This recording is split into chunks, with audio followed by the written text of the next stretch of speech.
Hey YouTube, super exciting day today. A subscriber emailed me recently about buying the Kei truck. Initially, I wanted this to go to Edvin because he helped me with the bathroom remodel. He lives nearby. He also does content creation, so I thought it would be cool for him to come over for us to make a YouTube video together. But it's been too long. I don't think he's interested, so let's gather the documents, figure out how much we want to list it for, and open this to the public.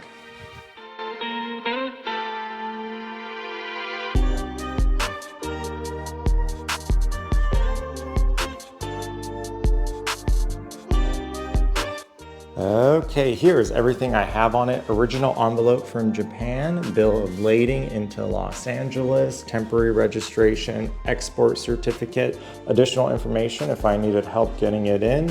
Invoice, here's product cost, shipping cost total is $3,480.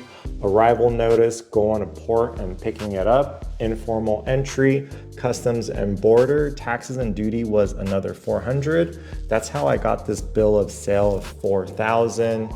EPA, DOT.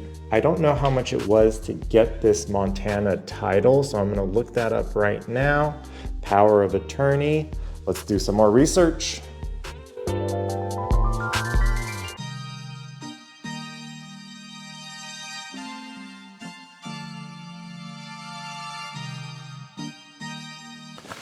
I'm looking through some of my old emails and it's like another $1,000 to get it the Montana LLC and registered there. So probably 5,000 is my break-even point. I'm gonna list it for 6,000 because I did do a little extra work like the Fumoto valve, seat belt, new battery.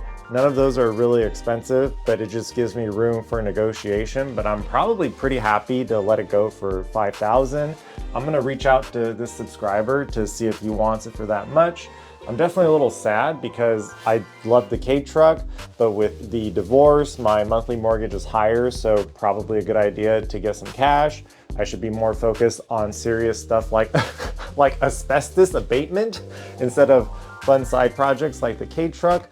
I'm gonna put it on Craigslist and Facebook Marketplace. We'll see how those go. But for now, video 344 done.